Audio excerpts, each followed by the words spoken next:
Hi everyone, welcome back to the web channel. My name is Zach. In this video, we're looking at Doc's NFT project. He unveiled his NFT project a couple of days ago. He's got a lot of backlash on it. Let's have a look at what is happening here. Hey, what is up, all you bubble butts out there? Welcome back to the channel. Yes, we got a controversial topic today, which, you know, we love to talk about. That is DrDisrespect now teasing a new feature, or kind of his game in general, brought to us from the Midnight Society. If you guys have not been watching over the past many days, he's been teasing with these glitches, an announcement coming sometime soon, and that announcement is now here, and it includes NFTs. We're going to talk a lot about this probably over the next few weeks, but in case you guys missed these glitches, they've been going on quite frequently, and it all led up to a very, very big announcement.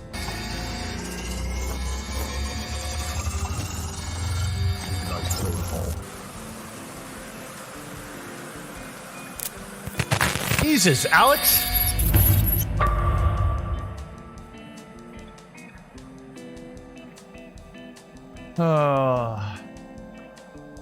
Chance, we had a great week. Absolute fantastic week. And we're going to have just even a better weekend straight ahead of us. You know what I mean, champs? And all of you are going to be doing the same.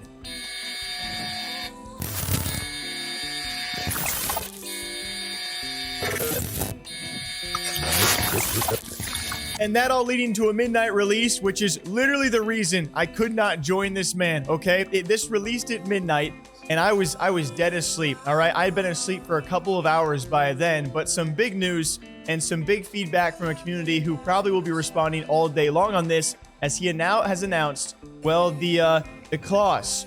The clause also being what is going to be part of an exclusive group, which leads into what is now being called the variants. All of this being teased around the access/founders pack, or packs I should say, for his new game, a PvP multiplayer shooter, as he has said before, also teasing a vertical battle royale. And so I've been trying to read through this blog post and trying to explain to all of you in English what I grasped from it, which was actually quite interesting. But let me lead off and preface by saying, with these so-called NFTs, which will also be, you know, the founders pack, what will be given out as 10,000 unique variants of what seems to be a helmet in the game, which will give you a lot of other things as well.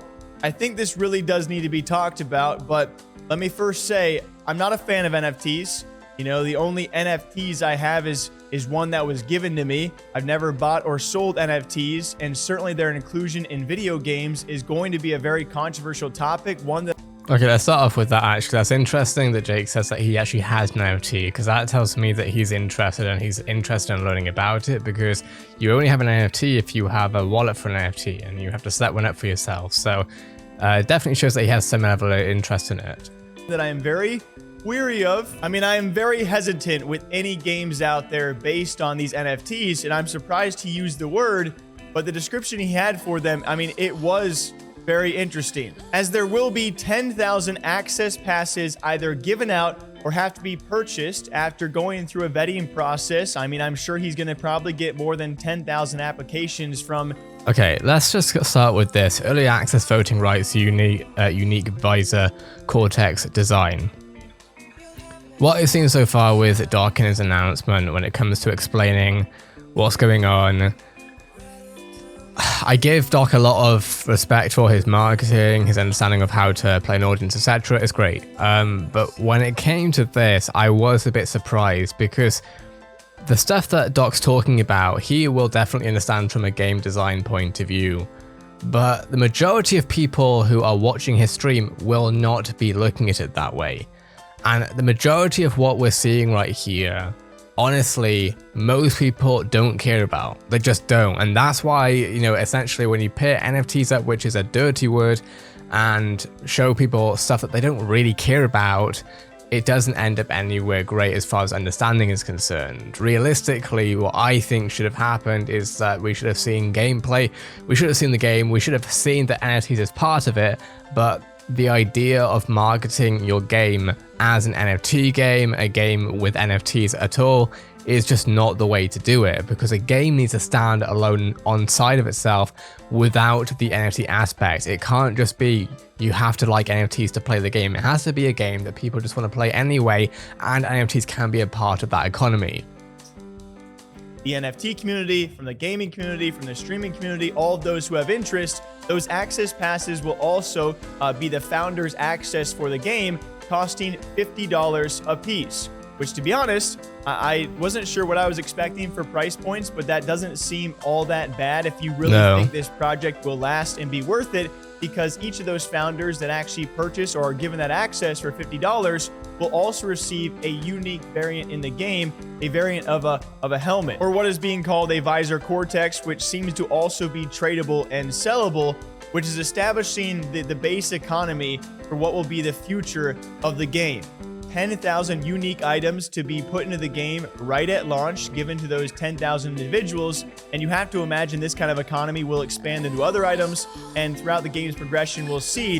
This is just stuff that most people, like Jake's talking about it because he understands it, I guess, but most people don't want to be told everything. Like, they're just not going to be looking at that. Most people want to see what this game looks like in comparison to the games that they already play, Call of Duty, Warzone, etc. This isn't how to sell a game right now.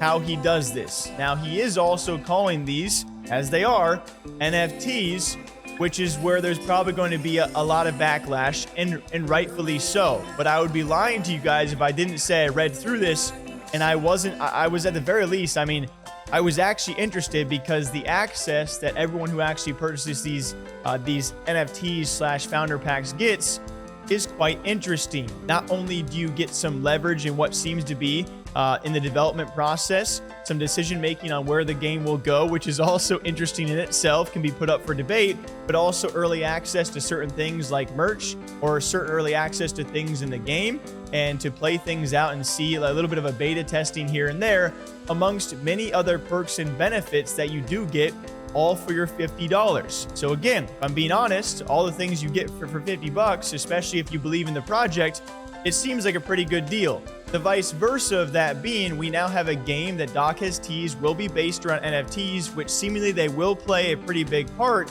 and a lot of people are a bit hesitant and a bit skeptical about the game's future right off the rip. And I have to assume that is something that Doc and Midnight Society did project to happen, and so now we'll see how the product develops here on out. I did also find it really cool that apparently all of those initial testers out there who are running missions and deciphering codes, which I did not spend my time doing, a lot of them will also be given that access, that founders access, for free. And if not, they'll be set to the highest priority in the buying list of those 10,000 people who will be paying $50 for that early access. The people that were, taking part in the game early on will be given that highest priority, which I do really enjoy. That's how you build a great community around you. And let's be honest, Doc has a gigantic name, a gigantic following, and we have seen a lot of... Yeah, I'm surprised Doc went through it this way. I really am, because I don't watch a lot of Doc, but I know very much of his online appearance, on what he does, and he's a pretty good marketer. He knows how to market his stream. I'm not sure why he did it this way, because this is in some ways a PR disaster temporarily. Now, if he actually delivers with the promises, making it a good for value product, then it'll actually go the other way, and people will be probably learn something about NFTs, etc. Because I understand all the skepticism, etc. And this is not how to deal with that skepticism, in my opinion. The way to deal with that skepticism would be, in my opinion, to show people a flipping awesome game regardless of there being NFTs involved. And then also having NFTs and just being like, but also there's this as well that you can use if you want to. But using it as an NFT game is just a PR disaster. That's not how you do it. That being said, what are your thoughts? Let me know in the comments below. I know some people watching this will be from the Web3 community and will be happy to see Doc getting into this. Others of you will be from Doc's community and will be very much against this. I'm not going to persuade you. But that being said, this is the Web3 channel covering everything happening in the Web3 space, from crypto, NFT, and metaverse news. Anything on this that you want to be up to date with, everything happening, subscribe to the channel. Have a great day, everyone. I'll see you in the next Web3 video.